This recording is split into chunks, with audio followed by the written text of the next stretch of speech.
Alors l'adaptation, pour moi, c'est se réorganiser. Il y a une dimension de transformation qui est très forte. Et donc dans la réorganisation, ce qui est bien, c'est qu'on peut aborder toutes les échelles spatiales, les échelles temporelles, etc. Et donc on inclut aussi bien la réorganisation individuelle, le changement de comportement, le changement de pratique, jusqu'à l'échelle collective, donc là on parle du territoire. Voilà. L'idée dans l'adaptation, c'est d'arriver à avoir une vision décloisonnée. Décloisonné en termes de système, on va essayer de penser le territoire en termes de système, décloisonné en termes de discipline, décloisonné en termes de langage, etc. pour essayer de regrouper un projet de territoire, un projet de vie, et donc ça permet d'englober tous les acteurs du territoire. Alors c'est vrai qu'au Québec, l'adaptation au changement climatique a été appropriée par le secteur de la santé publique, notamment par l'Institut national de santé publique, depuis une bonne quinzaine d'années, je dirais, par conviction qu'il y avait des liens très clairs entre les effets des changements climatiques avec tous les aspects de la santé publique. Alors on parle d'augmentation de nouvelles maladies, on parle d'îlots de chaleur, on parle de vulnérabilité de certaines populations, etc. Voilà. Donc ces thèmes ont été vraiment appropriés au niveau québécois au point d'en sortir un volet santé dans le plan d'action sur les changements climatiques à l'échelle du Québec. Les enjeux sur l'environnement et notre santé, ils sont multiples, hein, et surtout sur on va dire, le milieu urbain où on identifie un certain nombre. Donc l'augmentation globale des températures en est un. Il a un effet direct sur les températures qu'on peut avoir dans les milieux urbains, sur ce qu'on appelle des îlots de chaleur, qui sont on va dire des freins à la pratique de l'activité physique d'un certain nombre de personnes et qui sont également qui génèrent une pollution d'origine atmosphérique qui nuit à la qualité de la santé des gens qui résident dans ces zones. Un bailleur social a deux manières d'agir. La première, c'est celui de réduire on va dire, les effets du changement climatique à travers des actions de manière très concrète, à savoir effectivement l'adaptation de son parc par des travaux de réhabilitation énergétique pour améliorer donc, les performances énergétiques de ces bâtiments, à travers effectivement l'intégration on va dire, de ressources et de matériaux renouvelables, mais également aussi par le traitement de ces déchets lorsqu'il construit.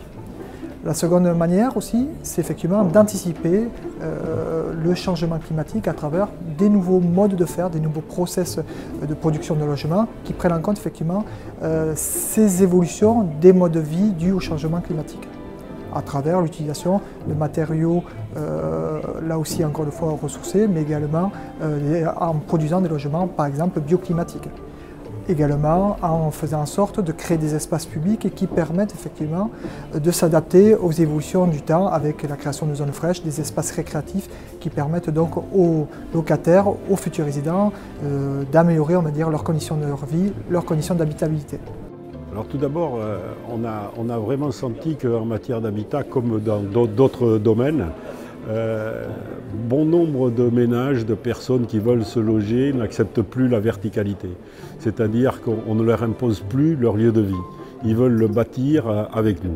Et donc l'habitat participatif, c'est d'abord ça.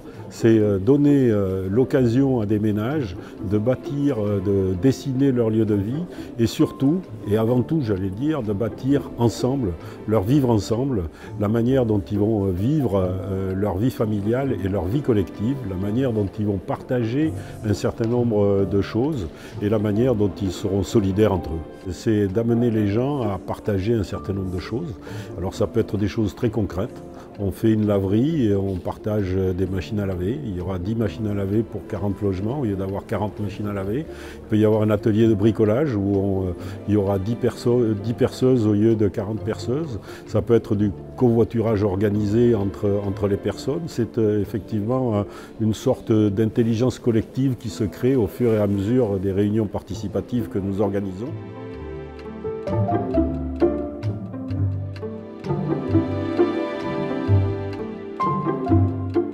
Climatera avait pour but de montrer quels seraient ou quels étaient les impacts des dérèglements climatiques en région Aquitaine tout d'abord avec le premier rapport qui est paru en 2013 et Nouvelle-Aquitaine maintenant avec ce rapport qui a été publié le 1er juin 2018. Donc nous donner de la matière sur ce qu'étaient réellement les dérèglements climatiques dans cette région pour nous donner les éléments nécessaires pour mettre en place les politiques publiques adaptées de lutte contre les dérèglements climatiques, en travaillant à la fois sur les questions d'adaptation et sur les questions d'atténuation, puisque nous devons faire avancer de concert ces deux volets.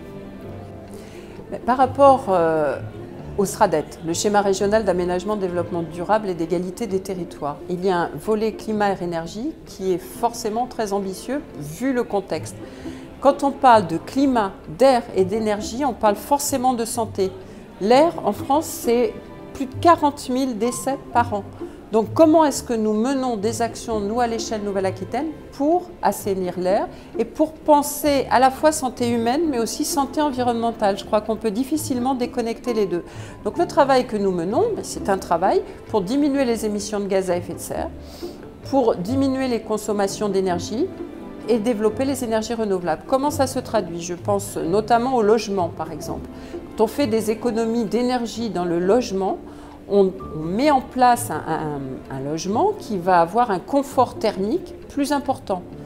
Donc, des bénéfices sur la santé des habitants forcément. Quand on diminue les consommations d'énergie, notamment fossiles, on diminue un certain nombre de gaz qui sont aussi toxiques pour la santé.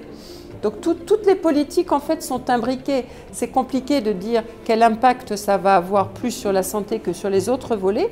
Ce qui est intéressant, c'est de penser que cette question du climat et des mesures que nous mettons en place par rapport à l'adaptation au dérèglement climatique ou à l'atténuation des dérèglements climatiques ont un impact sur la santé humaine et environnementale de manière globale. Nous avons eu dernièrement un lancement du plan climat-air-énergie du territoire avec des orientations et des axes par rapport effectivement à ce qui concerne la biodiversité, la qualité de l'eau, la qualité de l'air.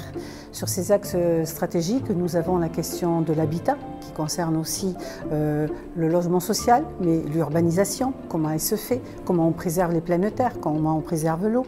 Ensuite, nous avons le syndicat des mobilités qui travaille effectivement sur l'axe du trambus qui va arriver, mais aussi sur l'intérieur du Pays Basque, avec des navettes, avec des aménagements du côté de Mauléon, de revoir ce périmètre agrandi.